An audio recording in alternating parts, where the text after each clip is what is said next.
가장 유명한 대학교이고 많은 사람들이 동경하는 최고의 그 학교라고 세계 모든 사람들이 인정하는 그런 학교임에 틀림이 없습니다. 이 학교가 설립된 것은 1630년대라고 하니까 상당한 역사를 가지고 있는 그런 학교임에 분명합니다.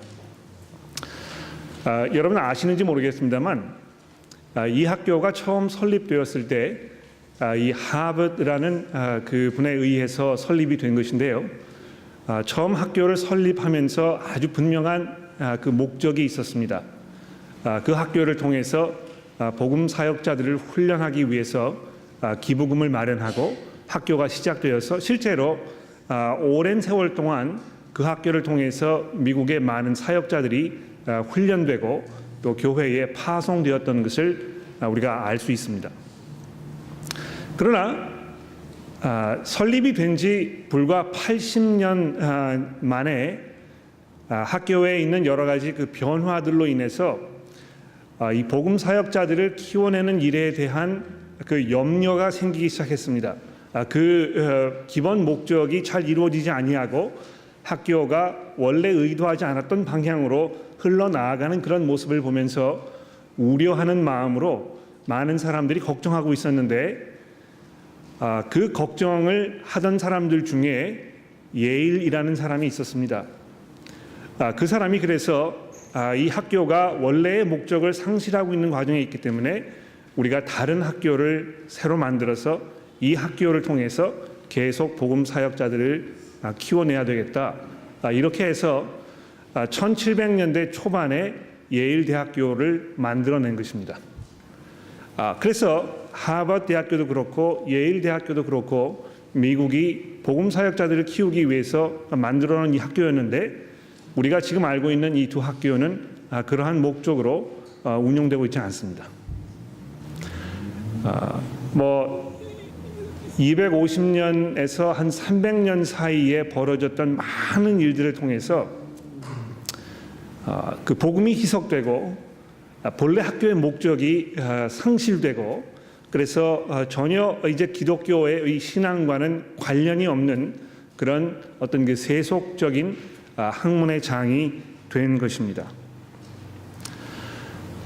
미국에 왜 이러한 현상들이 벌어졌는가 하는 것을 많이 생각하고 연구했던 이 마리라는 분이 있습니다. 그분이 이제 책을 써낸 것이 있는데 Evangelicalism Divided라는 그 훌륭한 책이 있거든요. 그 책을 보게 되면 이 하버드 대학교뿐만이 아니고 미국에 있는 여러 저명한 학교들을 통해서 어떻게 이 본래 그 복음적인 설립 목적이 희석되고 그래서 복음이 사라지고 결과적으로 이 복음과 정반대되는 방향으로 교회를 이끌어 나가는 사람들이 거기에 자리하게 되었는지 이런 역사적인 그 성찰을 하는 그런 책이라는 것입니다. 근데 그 책에서 지적하는 가장 핵심적인 내용이 뭐냐 하면 복음을 잘 지키고 사수하고 그것을 다른 사람들에게 전해줄 수 있는 그 사람들을 찾아내고 발굴하고 훈련시키고 그 사람들을 파송하는 일을 하지 못했다는 것입니다. 거기에는 여러 가지 이유가 있겠습니다만 누군가 그것을 하겠지 또 그게 그렇게 별로 중요한 일일까 또 그것보다 더 중요한 일이 있을 것 같은데 이런 그 생각의 변화들이 결국에는 다 종합적으로 이런 참담한 결과를 가져왔다고 그 제 결론을 내리고 있습니다. 디모데 후서를 통해서 특히 지난 1장 마지막 부분과 오늘 우리가 살펴보는 디모데 후서 2장 첫 부분의 말씀을 통해서 사도 바울이 디모데에게 바로 그 점에 대해서 경고하고 있습니다. 이미 지난주에 우리가 살펴보았듯이 사도 바울은 디모데를 향해서 자기 사역에 동참하라는 이 초대의 그 글을 보내고 있는 것입니다. 복음 사역에 동참하는 그 사도 바울의 초대는 함께 와서 영광을 누리고 기쁨을 나누며 참 감사와 감격으로 넘쳐나는 그런 행복한 삶을 살자는 그런 초대의 글이 아니고 1장 8절에서 우리가 살펴본 바대로 복음과 함께 고난을 받는 자리에 나와 함께 참여하라는 그러한 비장한 그 초대였던 것입니다. 복음과 함께 고난을 받으라. 실제로 사도 바울이 이러한 그 편지를 썼을 때 자기가 어떤 상황에 처해 있었는지에 대해서 역시 1장 8절에 이렇게 말씀하고 있습니다. 내가 주를 위해서 지금 감옥에 갇힌 바 되었다고 소개하고 있는 것입니다. 바로 그러한 어려움과 고통과 고난의 자리에 바울 사도가 디모데를 향해서 참여하라고 이야기하고 있는데요. 그뿐만이 아니고 1장 15절 말씀에 보시게 되면 또한 이런 일이 벌어진 것을 볼 수 있습니다. 아시아에 있는 모든 사람들이 나를 버린 것을 내가 알고 있지 않느냐, 이렇게 하면서 얼마나 사도 바울이 자기가 지금 처한 그런 상황이 실망스럽고 고통스럽고 고난의 연속이었는지에 대해서 말씀하고 있습니다. 바로 그것이 복음사역의 현실입니다. 제가 젊은 대학생들에게 복음사역을 해보지 않겠느냐고, 공부하는 것도 좋고 직장 생활을 하는 것도 좋지만 하나님께서 여러분들에게 준 그런 훌륭한 은사들을 잘 사용해서 일평생 복음 전하는 사역자로 뛰어들지 않겠느냐고 이야기를 할 때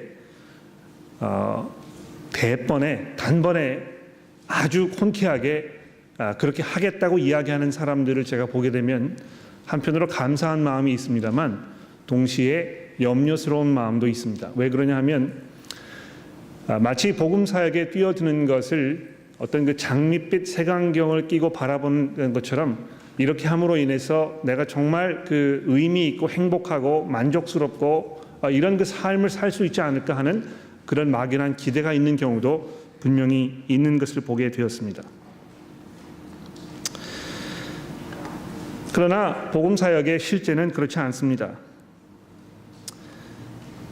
성경 공부를 인도해 보시거나 또 어린아이들을 주일학교에서 가르쳐 보시거나 학생부를 담당해 보셨거나 또 누구를 전도해 보셨거나 이런 그 복음 사역을 실제로 해 보신 분들의 경험을 통해서 알게 되는 것이 무엇입니까?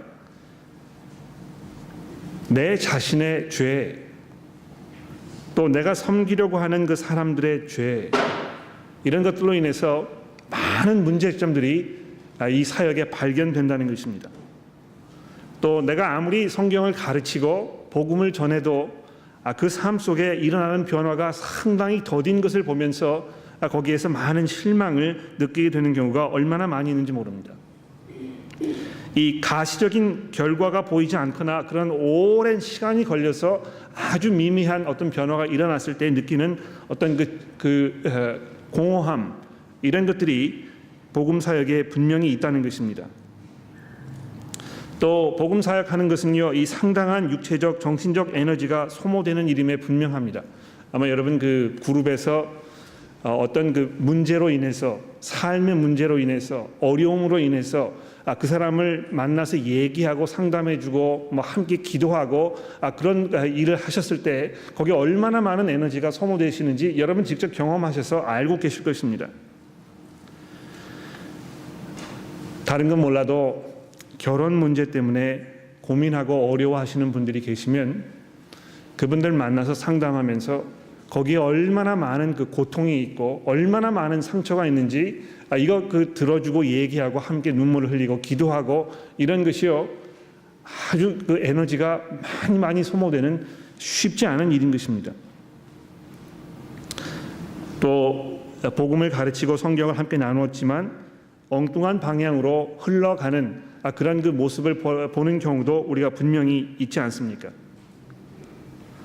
또 밀려오는 이 세속적 물결 앞에서 복음을 사수하는 일이 그렇게 쉽지 않습니다.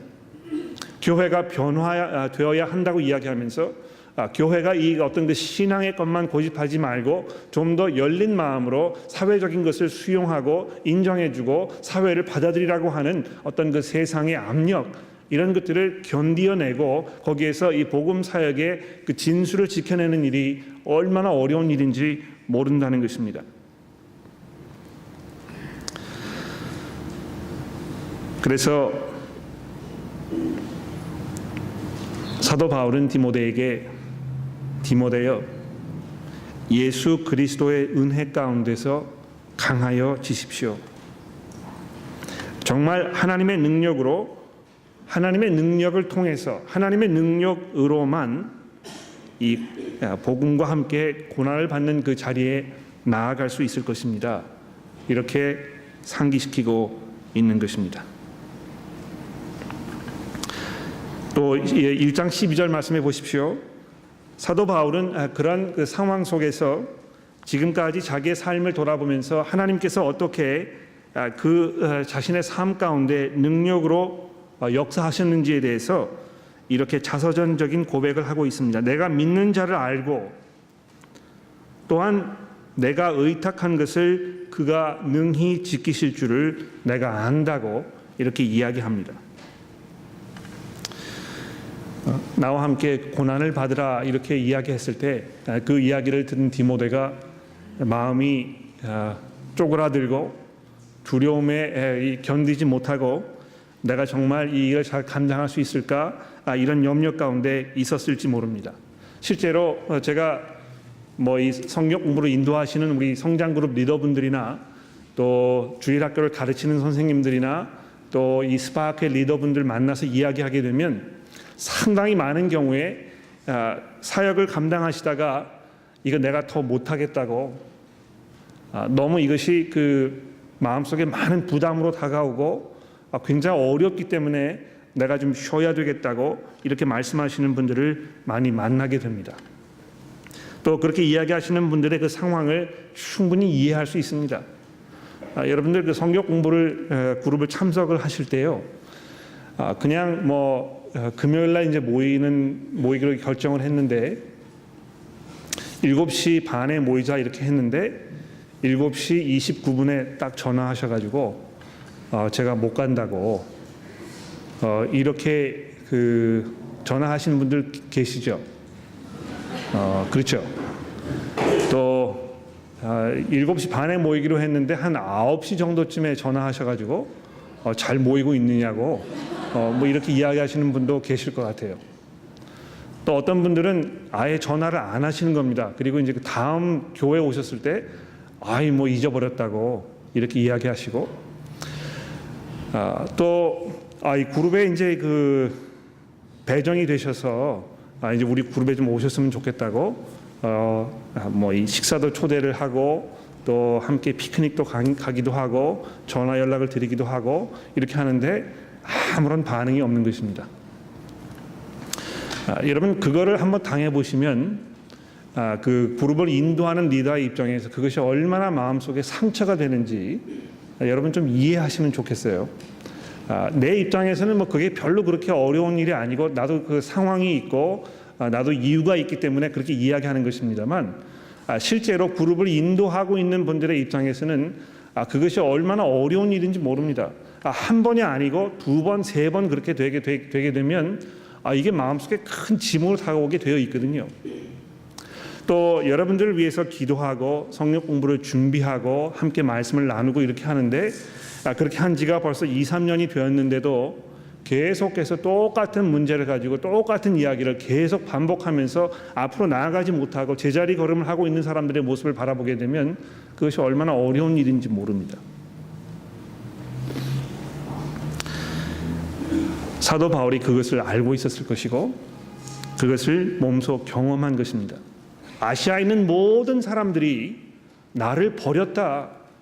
내가 거기에 얼마나 많은 수고와 얼마나 많은 눈물과 얼마나 많은 열정을 쏟아 부었는지 디모데 당신이 나를 따라다니면서 함께 사역했기 때문에 잘 알지 않느냐? 그러나 지금 거기에는 모든 교회들이 나를 버렸다고 사도 바울이 이야기하고 있습니다. 아마 마음속에 그 비통함과 원망스러운 마음으로 사도 바울이 누구를 욕하고 이렇게 했을지 모르지요. 그러나 그는 그렇게 이야기하지 아니하고 오직 하나님의 능력을 따라서 계속해서 복음과 함께 고난을 받으라고 디모데를 초대하고 있는 것입니다. 그는 하나님을 향한 아주 분명한 믿음과 하나님의 그 능력에 대한 그 확신이 있었습니다. 내가 믿는 자를 알고 또한 하나님께서 내게 의탁한 그 복음을 하나님께서 친히 지키실 것이라는 것을 내가 분명히 알고 있다고 고백하고 있는 것입니다. 자, 그러면서 디모데에게 이제 디모데가 해야 할 일들을 차근차근 설명해 주고 있습니다. 무엇입니까? 이 복음을 지켜내는 일만을 감당하는 것이 아니고 그것을 다음 사람, 다음 세대에 전수시키라고 이렇게 부탁하고 있는 것입니다. 2장 1절 말씀을 보십시오. 내 아들아, 그러므로 너는 그리스도 예수 안에 있는 은혜 가운데 강하고 또 내가 많은 증인들 앞에서 내게 들은 바를 충성된 사람들에게 부탁하라. 그들이 또 다른 사람들을 가르칠 수 있으리라. 자, 여기 보시게 되면요, 사도 바울의 이 그 사역을 통해서 사역에 뛰어들게 된 그 디모데와 디모데가 찾아내야 할 그 충성된 사람들과 그 충성된 사람들을 통해서 복음을 듣게 될 그 다음 세대의 사람들, 이렇게 네 세대의 이 복음 사역에 대해서 지금 사도 바울이 어떤 그 파노라마와 같은 설명을 우리에게 해주고 있습니다. 그렇습니다. 이 복음 사역이라는 것은요, 그냥 지금 내가 처해 있는 형편에서 나의 상황 이것만 가지고 막 지지고 볶는 것이 아니고요, 계속해서 다음 세대를 생각하는 것입니다. 내가 지금 찾아야 할 이 충성된 사람들이 누가 있을까? 내가 어떻게 그 충성된 사람들을 찾아서 훈련시켜야 그들이 그 다음 세대 사람들에게 복음을 전해줄 수 있을 것일까? 이거 생각한다는 것입니다. 여러분, 저희 교회에 성경 공부 그룹을 왜 성장 그룹이라고 부르는지 아십니까? 그 그룹을 통해서 우리가 성장해야 되기 때문에 성장 그룹이라고 부르는 것입니다. 어떤 성장을 말하는 것입니까? 우리가 그 그룹에 속해 있는 분들 개개인이 계속해서 복음 안에 자라가는 것을 말하는 것입니다. 더 성숙해지는 것을 말하는 것입니다. 그런데 이 복음 안에 성숙해진다는 건 뭘 말하는 것입니까? 복음에 대한 분명한 확신과 그거에 대한 그 순종의 마음이 잘 다져져서 예수 그리스도를 따라가고 그분의 모습을 닮아가는 그런 그리스도인의 삶을 사는 것입니다. 그런데 그리스도를 닮아가고 그분과 같은 모습으로 변화되어 가게 되면 여러분의 삶 가운데 어떤 변화가 일어나겠습니까? 그 복음을 가지고 남들을 섬기려는, 가르치고 전도해서 다른 사람들도 그 은혜 가운데 들어가도록 내 마음속에 변화가 일어나게 되는 것입니다. 그래서 한 번도 누구를 향해서 전도해보지 아니하거나 누구를 함께 앉아서 하나님의 말씀을 읽고 생각해보고 서로 격려해주는 사역에 동참하지 않았다면 그냥 계속해서 제자리 걸음하고 있는 것입니다. 여러분, 성경 공부 그룹을 꾸준히 참석하시고 거기에서 성경을 많이 배우시고 이렇게 하는 거 아주 중요합니다. 그것이 없으면 그냥 뭐 이 갈대가 왔다 갔다 하는 것처럼 갈팡질팡하고 방향을 못 잡는 그런 상황 속에 분명히 있을 것입니다. 그러나 2년 지나고 3년 지나고 5년 지나고 계속 꾸준히 성경 공부를 하시게 되었을 때 우리의 삶 가운데 어떤 변화가 일어나야 되겠습니까? 이제 내 눈을 들어서 주변에 있는 사람들을 바라보면서 내가 어떻게 그들을 하나님의 말씀으로 섬길 것인가, 내가 어떻게 그들과 함께 이 복음을 나눌 것인가, 함께 앉아서 성경을 읽고 우리의 생각을 서로 얘기하고 우리의 삶을 비추어 보면서 어떻게 거기에 순종하는 삶을 살 것인가 격려하고 기도해주는 그런 그 사역의 변화가 일어나야 할 것입니다. 또 그 가운데에서 정말 믿지 않는 사람들에게 복음을 전해야 되겠다는 그런 열정이 생기게 되고, 그래서 그것을 잘 감당하기 위해서 서로 훈련해주고 좀 더 효과적으로 복음 전하는 방법들을 서로 나누는 그런 과정들이 필요할 것입니다.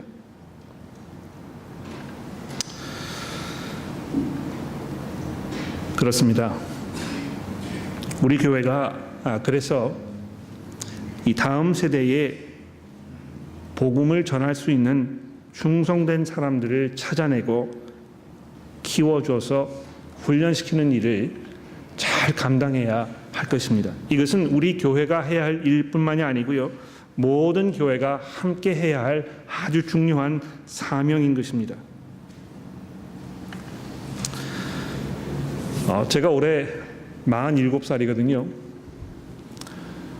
제가 이제 그 70살이 되려면 약 한 23년, 뭐 계산하기 쉽게 하기 위해서 25년이라고 합시다. 한 25년가량 남았습니다. 이제 뭐 요즘에 이제 그 70세가 되면 은퇴를 한다고 그러지 않습니까? 그렇죠? 그러니까 그 70세에 은퇴를 한다는 것을 가정해 놓고 봤을 때 약 한 25년 정도가 이제 시간이 남았는데요. 제가 70세가 되게 되면 지금 현재 20살인 청년들이 지금의 제 나이가 될 거라고 제가 계산을 해보았습니다. 그렇죠? 45세, 뭐 50세 이 기간에 있는 사람들은 아마 가장 왕성하게 복음 사역을 감당할 수 있는 세대가 아닐까 생각합니다. 제가 제 자신을 보니까요, 뭐 아주 머리에 피도 안 말라가지고 아무것도 모르는 약간 혈기만 왕성했던 그 시대를 조금 벗어나가지고 이제 조금 철이 들어서 이제 제 나름대로는 이제 좀 균형 있는 사역을 할 수 있는 그런 여건이 조금 마련되기 시작되었다 이렇게 생각하게 되는데, 아무튼지간에 이 40대 또 50대 초반에 아주 왕성하게 복음 사역을 감당할 수 있는 그런 그 자리가 될 것입니다. 그러면 제가 어떻게 해야 되겠습니까? 제가 이제 이 45살, 50 그 중간에 있는데 70세가 되기 전까지 그 다음 세대 사역자들을 잘 키워내려면 지금 20세에 있는 그 대학생들 잘 가르쳐 가지고 그들이 이 복음 안에서 잘 훈련돼서 제가 은퇴할 때쯤 돼 가지고 이 40대를 아주 훌륭하게 보낼 수 있도록 도와주어야 할 것입니다. 그래서 제가 마음속에 굳게 다짐하고 마음 먹은 것은 우리 교회에 이 대학생들이 모이고 있는 이 SBF의 사역이 얼마나 중요한 것인가 다시 한번 돌아보게 됩니다. 여기 앉아 계시는 부모님들, 아마 SBF에 그 자녀분들 보내시는 부모님들 많이 계실 텐데요. 제가 우리 부모님들에게 아주 분명하게 또 숨기지 아니하고 말씀드리고 싶은 것은 뭐냐면, SBF의 사역은요, 거기에 속해 있는 모든 학생들이 복음을 위해서 살기로 작정하도록 도와주고 가르치는 데 있습니다. SBF에 속해 있는 대학생들이 공부를 잘하고 좋은 직장에 가고 결혼을 잘하고 뭐 이렇게 하는 거 굉장히 좋은 일이라고 생각합니다. 또 모든 학생들이 다 뭐 직장을 그만두고 복음 사역에 뛰어들 수는 없을 것입니다. 그러나 적어도 SBF에 있는 모든 학생들의 마음 가운데 내가 복음을 위해서 살아야 될 것이고 나머지 모든 일들은 그저 부수적인 일에 불과하다 하는 마음을 가질 수 있도록 우리가 기도하고 가르치는 것이 우리 SBF 사역의 가장 기본적인 원칙입니다. 혹시 그 가운데에서 어떤 학생들이 내가 이제 공부할 만큼 했고 또 내가 이 복음을 들어서 성경 말씀을 생각해 보니까 내가 가야 할 길은 의사가 되거나 변호사가 되거나 이런 것이 아니고 내가 복음 사역하는 것이라고 이렇게 결정하는 그런 학생들이 있을 것입니다. 혹시 그 학생들이 여러분의 자녀이면, 그래서 여러분 찾아와서 아버지 어머니 저를 잘 키워줘서 대단히 고맙습니다. 공부시키기 위해서 많은 그런 재정적 희생을 하셨을 텐데요. 굉장히 감사하게 생각하고 이제 제가 거기에서 그 직장 그만두고 복음 사역에 뛰어들겠습니다. 이렇게 이야기하셨을 때 여러분 어떻게 하시겠습니까? 이제 내 노후 생활이 다 박살났구나. 내 자식을 통해서 좀 편하게 먹고 살려고 했던 이런 그 노후 계획이 다 망쳐졌구나. 그렇게 하지 말고 그냥 교회에서 열심히 봉사하고 직장 생활 잘 하면 되지 않겠니? 이렇게 이야기하지 마십시오. 오히려 정말 복음 사역의 그 가장 중요한 그 원칙, 그것의 그 중심성, 이런 것을 우리가 이해했을 때 거기에서 함께 기뻐하고 그 사역을 잘 감당할 수 있도록 우리가 격려해 주어야 할 것입니다. 오늘 우리가 무엇인 학교를 위해서 기도하는 그런 주일로 오늘 섬길 것입니다. 그래서 잠시 후에 우리 임선희 교우님 나오셔서 이제 공동 기도를 인도해 주실 텐데, 제가 오늘은 다른 기도를 다 접어두고 오늘 이 무엇인 학교를 위해서 함께 기도하자고 제가 부탁을 드렸습니다. 잘 준비해서 아마 기도를 인도해 주실 텐데요. 무엇인 학교를 위해서 기도하는 일이 우리 모두의 일이라고 생각합니다. 왜 그렇습니까? 바로 거기에서 복음 사역자들을 키워내는 일을 하고 있기 때문에 그렇습니다. 시드니에 있는 많은 교회들이 아주 건강하게 이 복음 사역에 역동적으로 일을 할 수 있는 가장 기본적인 이유 중에 한 가지는 바로 무엇인 학교 때문에 그런 것입니다.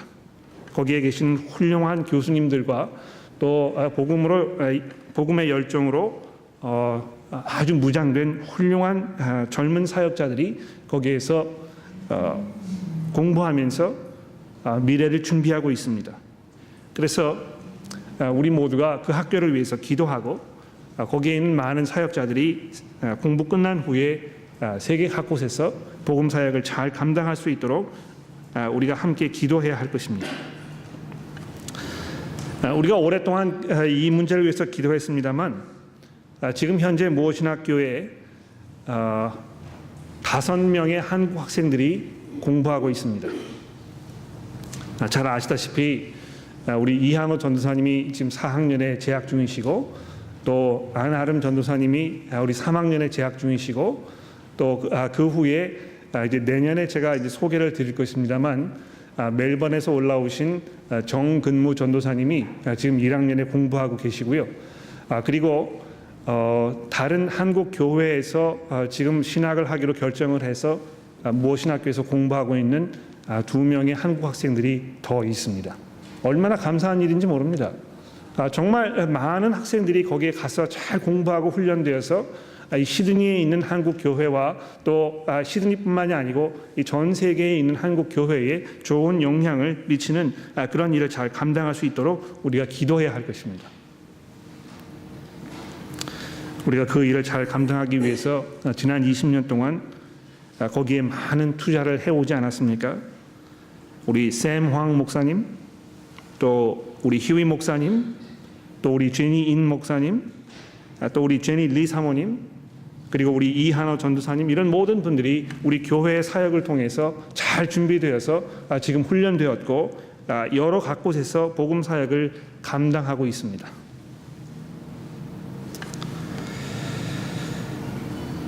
자, 그런데 어떤 사람들에게 이 복음을 맡길 것이냐, 누가 충성된 사람들이냐, 이 문제를 생각하면서 사도 바울이 3가지 이미지를 사용해서 오늘 말씀하고 있습니다. 3절부터 읽어볼까요? 너는 그리스도 예수의 좋은 병사로 나와 함께 고난을 받으라. 병사로 복무하는 자는 자기 생활에 얽매이는 자가 하나도 없나니 이는 병사로 모집한 자를 기쁘게 하려 함이니라. 경계하는 자가 법대로 경계하지 아니하면 승리자의 관을 얻지 못할 것이며 수고하는 농부가 곡식을 먼저 받는 것이 마땅하니라. 자, 이렇게 하면서 이 충성된 자의 그 모습에 대해서 이렇게 설명을 하고 있습니다. 이 군인이라든지 운동선수라든지 농부라든지 이 모든 사람들이 그 각자 나름대로 이 충성된 모습에 어떤 그 예가 된다는 것입니다. 어떤 예입니까? 이 군인의 경우를 보십시오. 군 복무 기간 중에는 사생활이 없는 것입니다. 그렇지 않습니까? 오히려 자기를 자기 상사, 거기 상사인 분에게 정말 충성할 수 있도록 그의 명령에 따르고 거기에 준행하는 것입니다. 여러분 그 한국 연예가 소식을 잘 알고 계시면 금방 이 내용을 아실 텐데요. 한국의 유명한 어떤 한 그 가수가 군 복무 기간 중에 자기 예인과 만났다가 큰 사회적 물의를 일으킨 경우가 있었지요. 그 이름이 뭐죠, 그 사람? 예, 이거 뭐 아셔도 이야기를 안 할 거라고 생각을 해요. 또 최근에는 이 복무 기간 중에 학위를 취득했다는 그것이 문제가 되어서 또 이 그 언론의 문매를 맞았던 사람들도 있었습니다. 이 군 복무를 하는 기간 동안에는요, 사생활을 할 수가 없는 것입니다. 그렇지 않습니까? 그래서 이 가정을 떠나 가지고 거기 들어가서 뭐 이 휴가 때나 돼야 잠깐 나오게 되고, 휴가 때를 나왔어도 어떤 그 지켜야 할 엄격한 어떤 그 규율이 있는 것입니다. 호주에서 그 파병되어서 다른 타 지역에서 이 그 전투를 마치고 돌아오는 호주 군인들의 모습이 TV에 방영되는 경우가 상당히 많이 있습니다. 여러분도 보셔서 잘 아실 텐데요. 반복되는 그 장면이 무엇입니까? 거기에서 눈에 빠지게 기다리던 그 가족 식구들과 재회하는 그런 모습이 보이지 않습니까? 전쟁터에 나가서 싸우는 동안에는요, 가정 생활에 뭐 이 시간을 둘 수가 없는 것입니다. 뭐 왔다 갔다 하면서 전쟁할 수가 없는 것입니다. 이걸 다 접어두고 거기에 이 마음을 두지 아니하고 나아가서 전투에 참여해야 하는 것입니다. 복음 사역을 하는 목사가요, 그 골프 핸디캡이 한 자리 숫자인 분들 많이 계신다고 제가 얘기를 들었어요. 근데 제가 골프를 한번 쳐보니까는요, 저도 골프 핸디캡이 한 자리가 되려면 아마 그 하루에 한 10시간 정도 훈련을 해야 그렇게 되지 않을까 생각이 됩니다.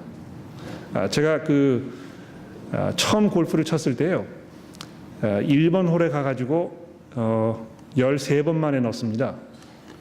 근데 13번째를 넣는 것도 하다 안 돼가지고 그냥 손으로 집어서 공에다 집어넣는 것이거든요. 그렇게 할 수가 없습니다. 이 복음 사역 하겠다고 하면 다른데 어떤 그 취미 생활을 하거나 뭐 이렇게 하기가 아주 어렵습니다.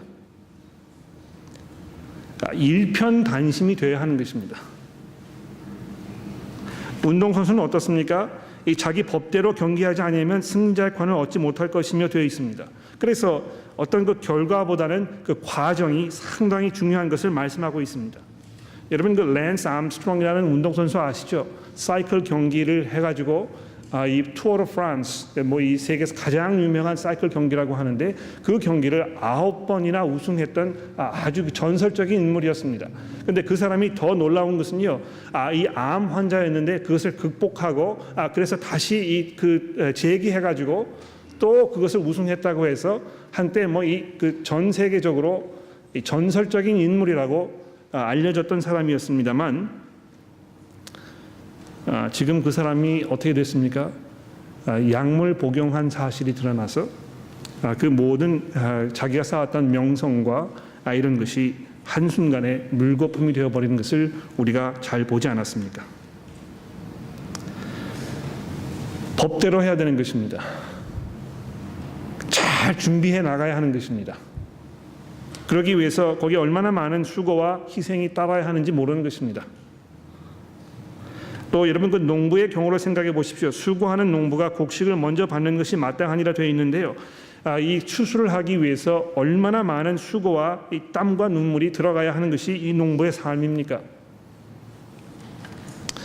제가 그 농부를 만나본 적이 있습니다. 무엇신학교에 공부하셨을 때도요.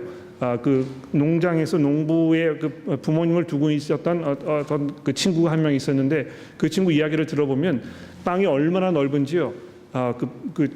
자기가 갖고 그 부모님이 소유하고 있는 그 땅의 끝이 어딘지 가본 적이 없답니다. 너무 이게 넓어가지고. 그런데 거기에 그 곡식을 뿌리고 재배하고 이것을 추수하려면 얼마나 많은 수고와 그 노력이 들어가는지 상상할 수가 없다는 것입니다. 그런데 그렇게 많은 수고와 이 그 피땀을 흘려서 그 재배를 하려고 해도 한 번 불이 나가지고 싹 다 타버리면 뭐 손 쓸 수가 없다는 것입니다. 또 여러분 잘 아시다시피 가뭄이 들어가지고 비가 오지 아니하면 아무리 씨를 뿌리고 아무리 뭐 김을 메고 해도 결과를 얻을 수가 없는 것입니다. 그러나 포기하지 아니하고 끝까지 수고하고 노력하는 농부의 모습을 생각해 보라는 것입니다. 그렇게 하면서 오늘 본문 맨 마지막 부분에 사도 바울이 다시 자기의 모습으로 돌아가고 있습니다. 7절 말씀해 보십시오. 내가 말하는 것을 생각해 보라. 주께서 범사에 내게 총명을 주시리라. 내가 전한 복음대로 다윗의 씨로 죽은 자 가운데서 다시 살아나신 예수 그리스도를 기억하라. 복음으로 말미암아 내가 죄인같이 매이는 데까지 고난을 받았으나 하나님의 말씀은 매이지 아니하니라. 복음으로 말미암아서 지금 내가 죄인같이 매여 있다 이렇게 이야기하고 있지 않습니까? 얼마나 견디기 어렵고 얼마나 많은 수고와 노력에도 불구하고 이런 처참한 결과를 가져올 수밖에 없었을까요? 그러나 사도 바울이 아주 분명하게 그러나 하나님의 말씀은 매이지 않는다고 이렇게 디모데에게 분명하게 말씀해 주고 있습니다. 더 놀라운 것은요. 10절 말씀해 보십시오. 그러므로 내가 택함 받은 자를 위하여 모든 것을 참음은 누구를 위해서 참는다고요? 하나님께서 부르신 그 성도들을 위해서 내가 지금 겪고 있는 모든 것들을 참는다고 이야기합니다. 왜 참는 것입니까? 그래서 그들도 이 하나님께서 부르신 그 모든 성도들도 그리스도 예수 안에 있는 구원을 영원한 영광과 함께 받게 하려 함이라고 말씀하고 있습니다. 얼마나 놀라운 헌신이고 얼마나 깊은 사랑인지 모릅니다. 제가 이제 계속 복음 사역자 하니까 그냥 이 목사들에 대해서 지금 얘기하고 있구나 이렇게 여러분이 오해하실지 모르겠어요. 물론 목사들이 분명히 여기 포함될 것입니다. 그러나 사도 바울은 그냥 그 신학교 가가지고 교단에서 안수를 받아서 목회를 하고 있는 목사들을 향해서만 지금 이야기를 하고 있는 것이 아니고요. 모든 성도들, 여러분들에게도 지금 이 말씀을 하고 있는 것입니다. 여러분들도 복음에 뛰어들어야, 복음 사역에 뛰어들어야 할 그런 부르심을 받은 사람들인 것입니다. 왜 그렇습니까? 여러분에게 복음이 전수되었기 때문에 그런 것입니다. 복음을 전수받지 아니하셨으면 아마 나와 상관이 없는 일로 그냥 편하게 사셨으면 될 것이죠. 그러나 하나님께서 그 귀한 이 복음이라는 그 보물을 여러분에게 다른 사람의 손을 통해서 전해 주셨다는 것입니다. 복음을 전수받은 그 자체가 여러분들에게 복음 사역자로 나아가야 할 그 이유가 분명하게 되는 것입니다. 그 복음을 전수받은 모든 사람들은 하나님의 택함을 받은 모든 다른 성도들을 위해서 복음과 함께 고난을 받는 그 일에 나아가야 할 것입니다. 11절 이후의 말씀은요, 제가 다음 주에 연결해서 말씀을 드릴 것이기 때문에 오늘 다루지 않도록 하겠습니다.